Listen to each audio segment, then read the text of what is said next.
আল্লাহ রাব্বুল আলামিন আমাদেরকে সৃষ্টি করেছেন একটা বিশেষ উদ্দেশ্য নিয়ে। আল্লাহ পাক সূরাতুজ যারিয়াতের 56 নম্বর আয়াতে বলছেন, আউযু বিল্লাহি মিনাশ শাইতানির রাজীম। আল্লাহ পাক বলছেন, ওয়া মা খালাকতুল জিন্না ওয়াল ইনসা ইল্লা লিয়াবুদুন। আল্লাহ রাব্বুল আলামিন বলছেন, আমি জিন এবং মানব জাতিকে শুধুমাত্র আমার ইবাদত করার জন্যই সৃষ্টি করেছি। আল্লাহ রাব্বুল আলামিন এই আয়াতের মধ্যে আমাদের সৃষ্টির উদ্দেশ্য বর্ণনা করেছেন। আল্লাহ পাক কি কারণে আমাদেরকে সৃষ্টি করেছেন, ইল্লা লিয়াবুদুন, শুধু আল্লাহ পাকের ইবাদত করার জন্যই সৃষ্টি করা হয়েছে। আল্লাহ রাব্বুল আলামিন একা ছিলেন, হুয়াল আউয়ালু ওয়াল আখিরু ওয়াজ যাহিরু ওয়াল বাতিনু ওয়া হুয়া বিকুল্লি শাইইন আলিম। আল্লাহ পাক সূরা হাদীদ এর 3 নম্বর আয়াতে বলেছেন, আল্লাহ পাকই প্রথম, আল্লাহই শেষ, আল্লাহ পাকই প্রকাশ্য, আল্লাহই গোপন, এবং তিনি প্রত্যেকটা বিষয় সম্পর্কে জ্ঞানী। এক সময় কিছুই ছিল না, শুধু আল্লাহ রাব্বুল আলামিন ছিলেন। আবার একটা সময় আসবে কিছুই থাকবে না, শুধু আল্লাহ পাক থাকবেন। আল্লাহ পাক প্রকাশ্য, অর্থাৎ আল্লাহ পাকের নিদর্শনগুলো প্রকাশ্য, এগুলোকে দেখে আল্লাহকে চিনতে হবে। আল্লাহ পাক গোপন, আল্লাহর মারেফত গোপন, এটাকে খুঁজে নিতে হয়, সবার সামনে এসে ধরা দিবে না। আল্লাহকে চেনার এবং আল্লাহকে পাওয়ার যে রাস্তা, এটা আপনাকে খুঁজতে হবে। ওয়া হুয়া বিকুল্লি শাইইন আলিম, আল্লাহ পাক প্রত্যেকটা বিষয় সম্পর্কে জ্ঞানী। এমন কিছুই নাই যে আল্লাহ পাকের জ্ঞানকে অতিক্রম করতে পারে। আল্লাহ পাক যাকে যতটুকু জ্ঞান দিয়েছেন, এর বাইরে কারো কোনো জ্ঞান নাই। সর্বপ্রথম আল্লাহ পাক একা ছিলেন। এখন যদি কারো মনে ওয়াসওয়াসা বা শয়তানি চলে আসে যে আল্লাহ পাক সবাইকে সৃষ্টি করেছেন, তাহলে আল্লাহকে কে সৃষ্টি করেছে, যেমনটা অনেকে এখন কথা বলে থাকে, তখন দায়িত্ব হচ্ছে বলতে হবে আমানতু বিল্লাহি ওয়া রুসুলিহি। কি বলতে হবে? আমার সাথে বলেন, আমানতু বিল্লাহি ওয়া রুসুলিহি। এবং বলতে হবে আউযু বিল্লাহি মিনাশ শাইতানির রাজীম, অথবা বলতে হবে আল্লাহুম্মা ইন্নী আউযু বিকা মিন হামাযাতিশ শায়াতিন ওয়া আউযু বিকা রাব্বি আন ইয়াহদুরুন। এটা বলে বাম দিকে 3 বার থুতু ফেলতে হবে, তাহলে শয়তানের এই ওয়াসওয়াসা মন থেকে দূর হয়ে যাবে ইনশাআল্লাহ। এখনকার বিশ্বের বেশিরভাগ মানুষ শয়তানের ওয়াসওয়াসায় চলে। এ কারণেই শয়তানকে দূর করতে হলে কিছু আমলের প্রয়োজন, যেমন 5 ওয়াক্ত নামাজ, সবসময় ওযু অবস্থায় থাকার চেষ্টা করা, কোরআন তেলাওয়াত করা নিয়মিত, সকাল সন্ধ্যায় আল্লাহর জিকির করা, এবং প্রত্যেক ফরজ নামাজের পরে তাসবিহ তাহলিল করা। কমপক্ষে সকাল সন্ধ্যায় 3 বার করে সূরা ইখলাস পড়া, কুল হুয়াল্লাহু আহাদ, এটা পড়া। সকাল সন্ধ্যায় 3 বার করে সূরা ফালাক পড়া, কুল আউযু বিরাব্বিল ফালাক, এটা পড়া। অথবা সকাল সন্ধ্যায় 3 বার করে সূরা নাস পড়া, কুল আউযু বিরাব্বিন নাস, এটা পড়া। সকাল সন্ধ্যায় কমপক্ষে 2 বার আয়াতুল কুরসি তেলাওয়াত করা।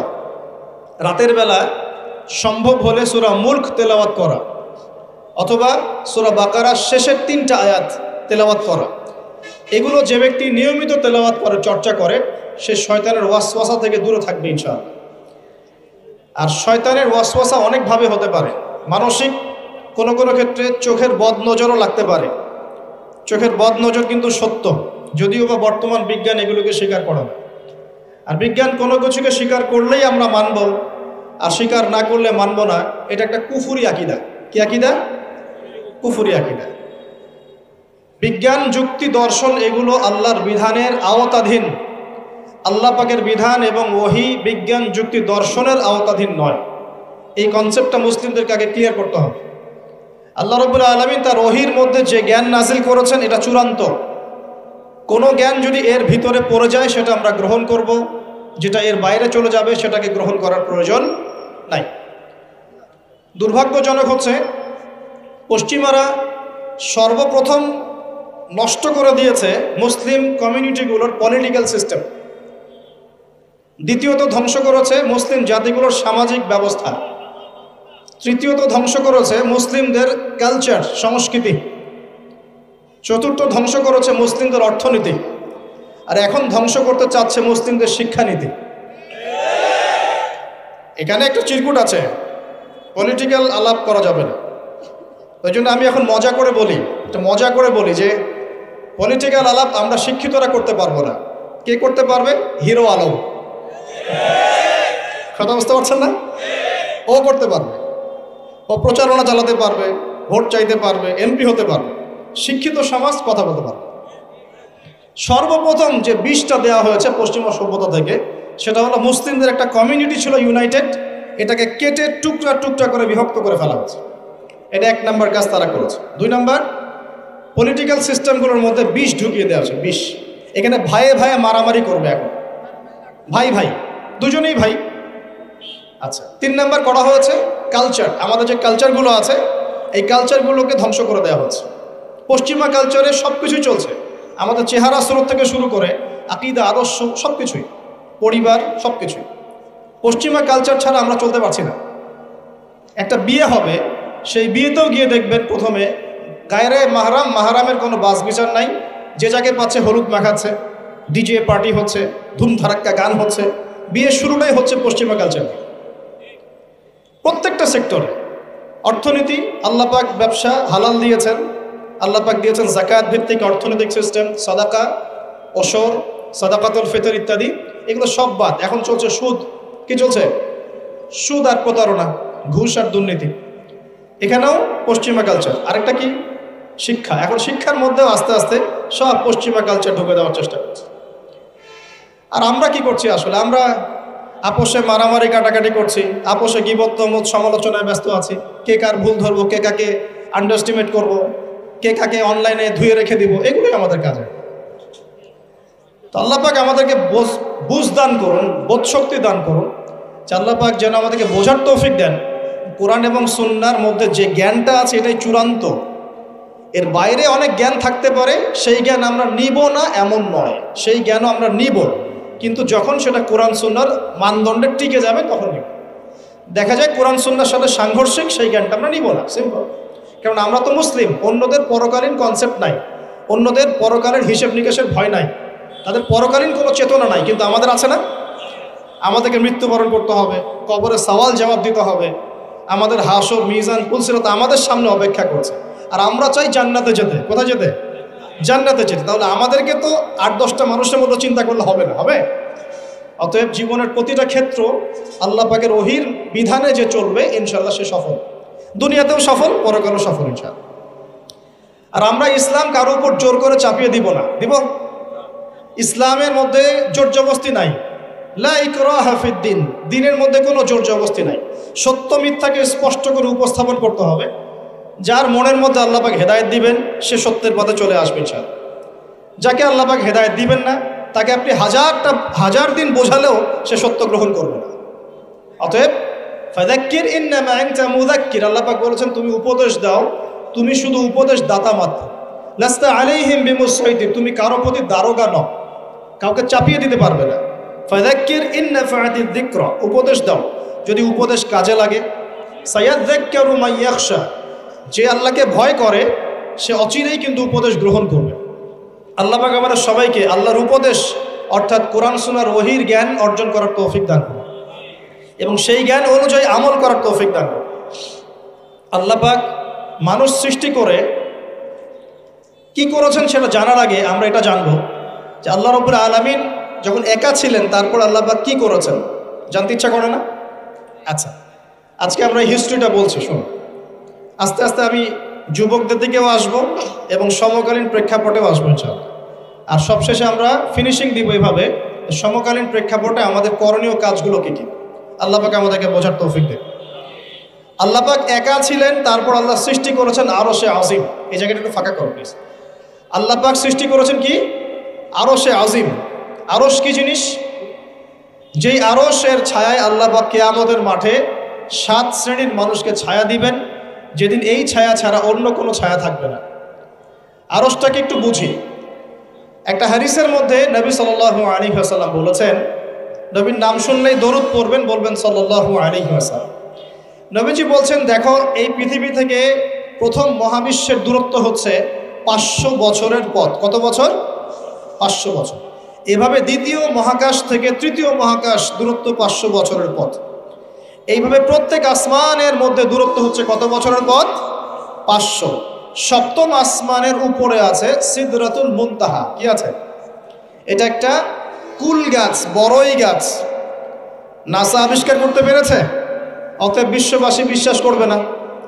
নাসা যদি কালকে বলে হ্যাঁ পাওয়া গেছে সিদরাতুল মুনতাহা, তাহলে বিশ্ববাসী বিশ্বাস করবে। একটা শিরকি দর্শন চলছে, কুফরি দর্শন। ও যখন বলবে হ্যাঁ তখন সবাই বলে হ্যাঁ, যখন তারা বলে না সবাই বলে না। আল্লাহ পাকের ওহীর জ্ঞানের কোনো মূল্য নাই সবার কাছে, ইল্লা মাশাআল্লাহ। সিদরাতুল মুনতাহার উপরে আছে কুরসি। কি আছে? কুরসি। আল্লাহ পাকের কুরসি, যেটা আপনি আয়াতুল কুরসির মধ্যে পড়েন, ওয়াসিআ কুরসিয়ুহুস সামাওয়াতি ওয়াল আরদ, মানে আল্লাহ পাকের কুরসিটা আসমান জমিনকে ঘিরে রেখেছে। আর বলে রাখি যে প্রত্যেক ফরজ নামাজের পর যে আয়াতুল কুরসি পড়ে, জান্নাতে যাওয়ার জন্য তার একটাই বাধা, মৃত্যু। মওত হয়ে গেলে জান্নাতে চলে যাবে। একটা হাদিস আসছে, রাত্রেবেলা ঘুমানোর সময় কেউ যদি আয়াতুল কুরসি পড়ে, সারা রাত আল্লাহর পক্ষ থেকে একজন ফেরেশতা তাকে পাহারা দিবে। এই ফেরেশতা তো দেখা যায় না, দেখা যায়? তো কয়দিন পর যদি বলে যে যা দেখা যায় না তা বিশ্বাস করা যাবে না, আসলে কিন্তু এপিস্টেমোলজি তাদের এটাই, যা দেখে না তা বিশ্বাস করে না। পশ্চিমারা কি ফেরেশতায় বিশ্বাস করে? কেন করে না? এটা তো একটা প্রশ্ন, উত্তরটা আমি বলছি আপনাদের। কারণ তাদের জ্ঞান তত্ত্ব হচ্ছে যা চোখে দেখি না, যা পরীক্ষা নিরীক্ষা পর্যবেক্ষণে আসে না, তার কোনো অস্তিত্ব নাই। এটা ওদের ফিলোসফি অফ এডুকেশন, শিক্ষা দর্শন। এটাকে আমরা ফিলোসফির ভাষায় বলি এপিস্টেমোলজি বা জ্ঞান তত্ত্ব। জ্ঞান তত্ত্ব টিচার যারা আছেন তারা বুঝবেন, তাদের জ্ঞান তত্ত্ব এমন। আর আমাদের জ্ঞান তত্ত্ব উল্টা, টোটালি ডিফারেন্ট। আমরা কি বলি? আমরা বলি ওয়াকুলিল হাক্কু মির রাব্বিকুম, সত্য আল্লাহর পক্ষ থেকে আসে। আমরা বলি যে অদৃশ্যে বিশ্বাস না করা পর্যন্ত কেউ মুমিনই হতে পারবে না। ইমানের কয় পিলার? ইমানের কয় পিলার? 6 পিলার। আমানতু বিল্লাহি, আল্লাহর প্রতি বিশ্বাস করলাম, ওয়া মালাইকাতিহি, তার ফেরেশতাগণের প্রতি, ওয়া কুতুবিহি, আল্লাহ পাকের আসমানি কিতাব সমূহের প্রতি, ওয়া রুসুলিহি, আল্লাহ পাকের রাসূলগণের প্রতি, ওয়াল ইয়াউমিল আখির, পরকালের প্রতি, ওয়াল কদরি খায়রিহি ওয়া শাররি, তাকদীর বা ভাগ্যের ভালো মন্দের প্রতি। এই 6টার একটাও কি চোখে দেখা যায়? আল্লাহকে দেখেছেন? ফেরেশতা দেখেছেন? আমাদের নবীকেও কি দেখেছেন? শুধু কোরআনটা আপনি চোখের সামনে দেখছেন, আর কিচ্ছু আপনি দেখছেন না। পরকাল দেখেছেন? তাকদীর ভাগ্য দেখেছেন? কিচ্ছু দেখি নাই। এই 6টা পিলারে বিশ্বাস না করতে পারলে কেউ মুমিন হতে পারবে না। পারবে? আলিফ লাম মিম যালিকাল কিতাবু লা রাইবা ফি হুদাল লিল মুত্তাকিন, কারা মুত্তাকি? আল্লাযীনা ইউমিনুনা বিল গায়বি। এই যে 6টা গায়েবে যারা বিশ্বাস করে, এরা হলো মুমিন, মুত্তাকি। তাহলে আমাদের জ্ঞানের ভিত্তিটা কি? আমরা অদৃশ্যে বিশ্বাস করি। আর ওদের জ্ঞানের ভিত্তি হচ্ছে ওরা চাক্ষুষ যা দেখে তাতে বিশ্বাস করে। এই জায়গাতেই তো পার্থক্য জ্ঞানতাত্ত্বিক। এই কারণেই ওরা ফেরেশতায় বিশ্বাস করে না, আল্লাহ বিশ্বাস করে না, নবী রসুলগণে বিশ্বাস করে না। তারা বলছে আল্লাহর সন্তান আছে, নাউজুবিল্লাহ। হ্যাঁ, তারা আসমানি কিতাবে বিশ্বাস করছে না, তার ধর্মের কনসেপ্টে বিশ্বাস করছে না। তারা পরকাল, পুনরুত্থান, হাসর, কিয়ামত, মিজান, পুলসিরাত কিছুই বিশ্বাস করে। বিশ্বাসগত পার্থক্য এখানে। এখন মুমিন মুসলিম হিসাবে আমরা বিশ্বাস করি আল্লাহ পাকের ফেরেশতা আছে না নাই? আছে। এখন এই ফেরেশতারা 8জন ফেরেশতা, বড় বড় 8জন ফেরেশতা, তারা আল্লাহ পাকের আরশটাকে ধরে রেখেছে। কয়জন ফেরেশতা? 8জন। এই 8জন ফেরেশতা আল্লাহর আরশকে টেনে নিয়ে আসবে কিয়ামতের মাঠে। বলেন সুবহানাল্লাহ।